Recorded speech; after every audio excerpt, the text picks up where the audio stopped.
AI দিয়ে তৈরি করা ডিপফেক ভিডিও এখন এতটাই নিখুঁত যে আসল ভিডিওর সঙ্গে পার্থক্য করা প্রায় অসম্ভব। বিশ্বনেতা থেকে শুরু করে সাধারণ মানুষের মুখে বসিয়ে দেওয়া হচ্ছে মিথ্যা কথা। এই প্রযুক্তি এখন রাজনৈতিক অপপ্রচার, প্রতারণা এবং হয়রানির হাতিয়ার। সত্যকে মুছে দিচ্ছে বাস্তবতা থেকে।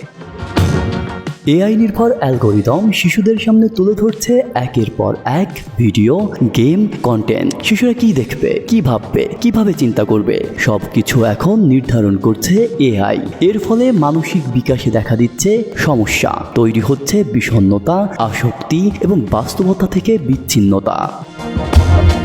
চীনের সোশ্যাল ক্রেডিট সিস্টেম আছে। আপনার আচরণের উপর ভিত্তি করে নাগরিক স্কোর নির্ধারিত হয়। আপনি কেমন মানুষ তা নির্ধারণ করছে একটি এআই। এই সিস্টেম ছড়িয়ে পড়ছে বিশ্বের নানা প্রান্তে। আজ আপনি মোবাইলে কি খুঁজলেন, কি পোস্ট করলেন, কোথায় গেলেন, সব জানে এই অদৃশ্য এআই চোখ।